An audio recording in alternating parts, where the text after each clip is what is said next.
नमस्कार दोस्तों, my self Dilip Yadav. Today I will you discuss to about the chapter of the coordination compound. ये बहुत ही ज़्यादा इम्पॉर्टेंट चैप्टर है। ख़ास तौर पे यूपी बोर्ड के जो बच्चे होते हैं उनमें ये 6 नंबर का जो है इस चैप्टर से क्वेश्चन पूछे जाते हैं और साथ ही में नीट में 9% का वेटेज इसका है। मतलब बहुत ही ज़्यादा इम्पोर्टेंट ये चैप्टर रहने वाला है। ये समझ लीजिए, ये ना तो आपको कक्षा 9 में पढ़ने के लिए मिला होगा, ना 10 ना 11, सीधे आपको मिला हुआ ये चैप्टर 12 में। और ये 12 में बहुत ज़्यादा इम्पोर्टेंट चैप्टर होता है। आइए दोस्तों, कोऑर्डिनेशन कंपाउंड के बारे में डिस्कस करते हैं। उपसह संयोजन यौगिक के बारे में डिस्कस करें तो उपसह संयोजन यौगिक, जिसको हम इंग्लिश भाषा में बोलते हैं कोऑर्डिनेशन कंपाउंड, ये कौन होते हैं कोऑर्डिनेशन कंपाउंड और किस प्रकार के लवण से मिलकर के बने होते हैं। यदि हम पूछें उपसह संयोजन यौगिक क्या होते हैं तो आप बताएंगे ऐसे यौगिक जिसमें कौन सा बंध पाया जाए, उपसह संयोजन बंध पाया जाए। ऐसे यौगिक जिसमें उपसह संयोजन या उपसह संयोजक बंध पाया जाता है, जिसको इंग्लिश में बोलते हैं कोऑर्डिनेशन बॉन्ड पाया जाता है, उसे हम लोग उपसह संयोजन यौगिक कहते हैं। उपसह संयोजन यौगिक किसे कहते हैं तो ऐसे यौगिक जिनमें उपसह संयोजन बंध पाया जाता है उसे हम लोग उपसह संयोजन यौगिक कहते हैं। तो उपसह संयोजन यौगिक क्या होते हैं तो जिनमें उपसह संयोजन बंध पाया जाए उन्हें हम उपसह संयोजन यौगिक कहते हैं। अब मैटर ये उठा कि उपसह संयोजन बंध देखने में कैसा होता है, उपसह संयोजन बंध किससे बनता है, कैसे। जिस प्रकार से आप जानते होंगे रसायन विज्ञान में विद्युत संयोजक बंध, सहसंयोजक बंध और उपसहसंयोजक बंध के बारे में, उसी प्रकार से दोस्तों यहाँ पर आप एक बंध के बारे में डिस्कस करने जा रहे हैं, उपसहसंयोजन बंध। दोस्तों यदि हम बताएं उपसहसंयोजक बंध को हम एक तीर के द्वारा क्या करते हैं, प्रदर्शित करते हैं। एक तीर के द्वारा हम लोग उपसहसंयोजक बंध को प्रदर्शित करते हैं। और उपसहसंयोजक जो बंध होता है दोस्तों वो क्या होता है, लुईस बेस और लुईस एसिड के बीच में पाया जाता है। अर्थात हम बात करें तो लुईस क्षार और लुईस अम्ल के बीच में जो है कौन सा बंध पाया जाता है तो लुईस क्षार और लुईस अम्ल के बीच में उपसह संयोजन बंध पाया जाता है। अब बात ये आई कि लुईस क्षार और लुईस अम्ल के बीच में उपसह संयोजन बंध पाया जाता है, जिसको एक हम तीर के द्वारा प्रदर्शित करते हैं। तो अब हमको सर ये बताइए, हमको कुछ नहीं आ रहा है, लुईस क्षार क्या होते हैं और लुईस अम्ल क्या होते हैं, पहले ये तो हमको बताइए।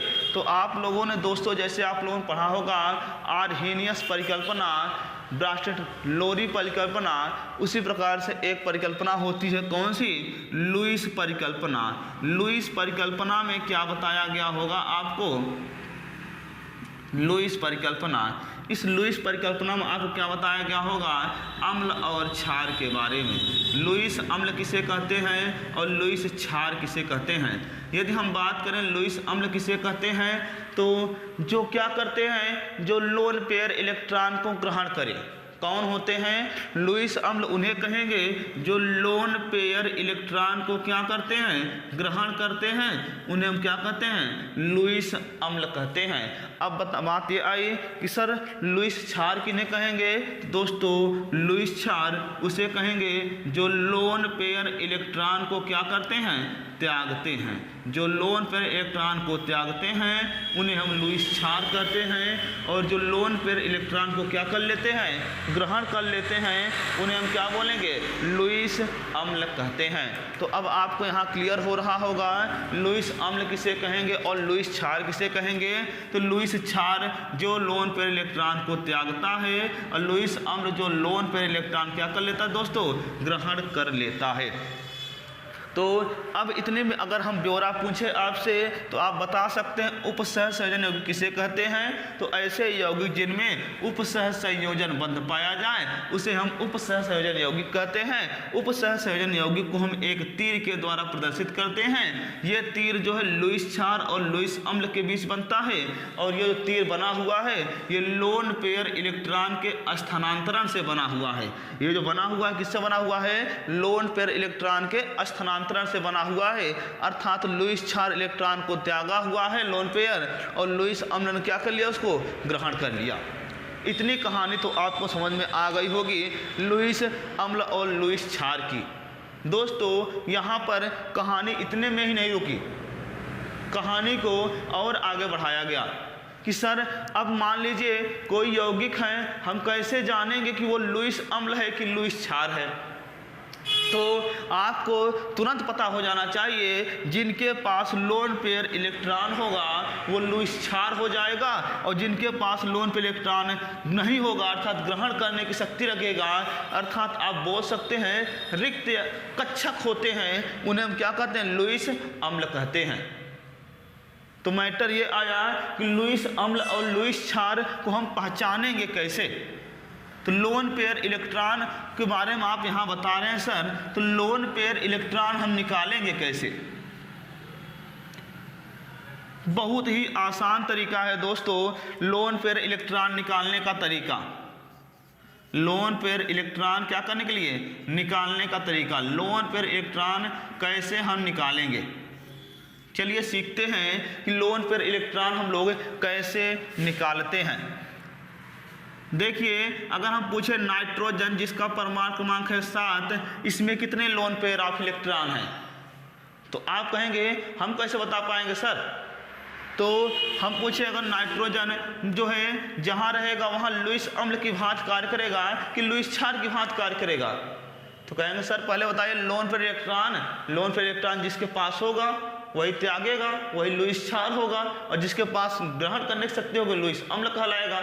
तो दोस्तों यदि नाइट्रोजन की इलेक्ट्रॉनिक विन्यास करें तो 1s2, 2s2 और 2p3 ये नाइट्रोजन का इलेक्ट्रॉनिक विन्यास हो गया। अब जैसे कि आपको पता होगा तो रसायन विज्ञान की भाषा में जहाँ n का नंबर दोनों में समान हो वो संख्या क्या होती है? वो मुख्य क्वांटम संख्या या बोल सकते हैं आप उपकोष की संख्या है जहाँ पे दोनों समान है। ये दोनों ही कक्षाएं बाहरी कक्षाएं कहलाएंगी और बाहरी कक्षा में अगर हम बात करें यहाँ पे 2s2 और 2p3 की तो 2s में है 2 इलेक्ट्रॉन और 2p में है 3 इलेक्ट्रॉन।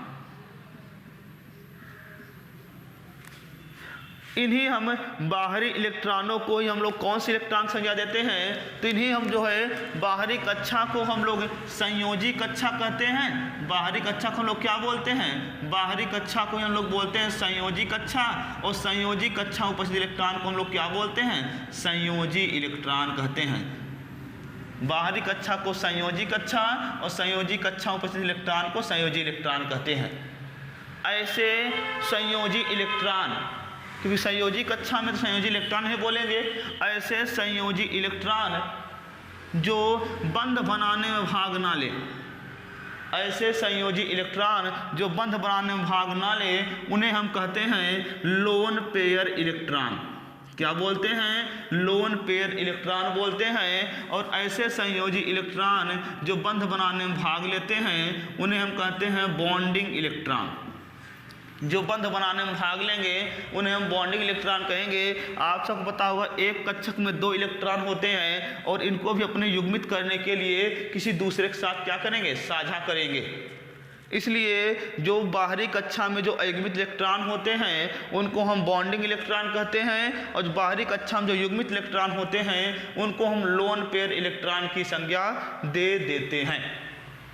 तो अब कहेंगे अगर अब पूछे कि नाइट्रोजन पे बताइए कितना लोन पेयर इलेक्ट्रॉन होगा नाइट्रोजन में, तो बहुत ही आसान हो गया दोस्तों। नाइट्रोजन के पास 1 जोड़ी लोन पेयर इलेक्ट्रॉन होगा। कितना होगा? 1 जोड़ी लोन पेयर इलेक्ट्रॉन होगा। और 3 कैसे इलेक्ट्रॉन हो जाएंगे? 3 हो जाएंगे बंधित इलेक्ट्रॉन। इतना तो आपको समझ में आ गया होगा कि अब बताया जाए, पूछा जाए नाइट्रोजन लुईस अम्ल की भांति कार्य करेगा कि नाइट्रोजन लुईस क्षार की भांति कार्य करेगा?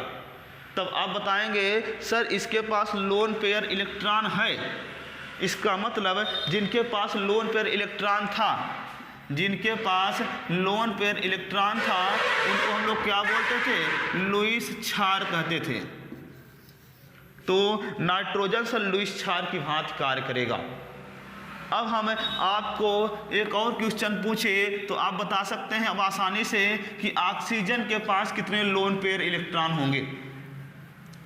ऑक्सीजन के पास कितने लोन पेयर इलेक्ट्रॉन होंगे? ऑक्सीजन जिसका परमाणु क्रमांक है 8, इलेक्ट्रॉनिक विन्यास करें 2 2 4 और जो है यहाँ पर जाएगा 4 4 8, इलेक्ट्रॉनिक विन्यास 8 आपने कर दिया। यदि अब पूछे ये दोनों कौन सी कक्षाएं कहलाएंगी दोस्तों? ये दोनों कक्षाएं आपकी बाहरी कक्षा कहलाएगी। और 2s में आप देख रहे हैं 2 इलेक्ट्रॉन है और जो है 2p में जो है आपको दिख रहा है 4 इलेक्ट्रॉन है कुल, 4 इलेक्ट्रॉन है कुल।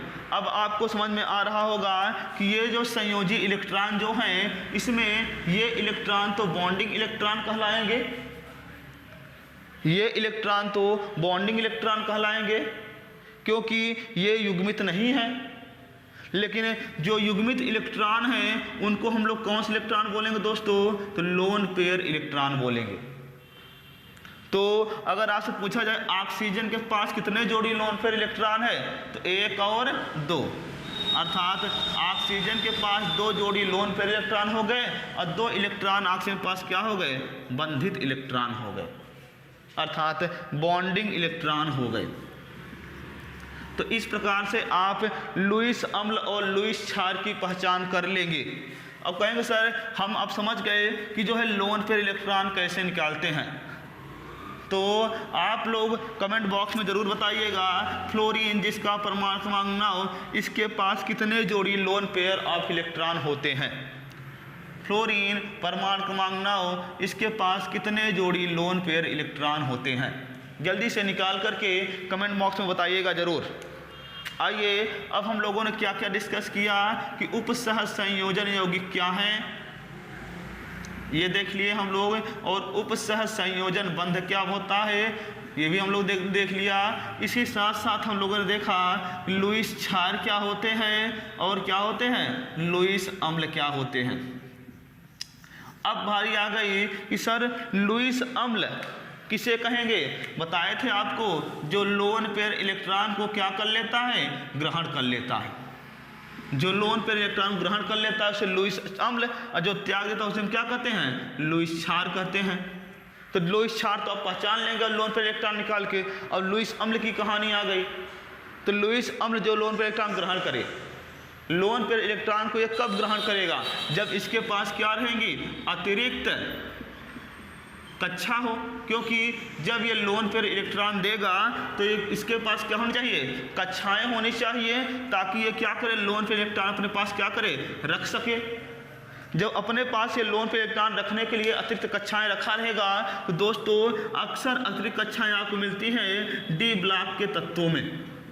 डी ब्लॉक के तत्वों में अक्सर आपको अतिरिक्त कक्षाएं देखने को मिलती हैं। तो डी ब्लॉक की जो धातुएं होती हैं वो सामान्यतः किसकी भांति कार्य करती हैं? लुईस अम्ल की भांति कार्य करती हैं। तो आप सब लोग जैसे पता होगा कि जो इलेक्ट्रॉन त्यागते हैं उन्हें हम क्या कहते हैं? दाता। जो लोन पेयर इलेक्ट्रॉन ग्रहण किए उनको हम लोग क्या बोलते हैं? ग्राही की संज्ञा देते हैं। धन्यवाद दोस्तों, इसी के साथ वीडियो का अंत करते हैं। मिलेंगे अगले आपको लेक्चर में, तब तक इंतजार करते रहिए।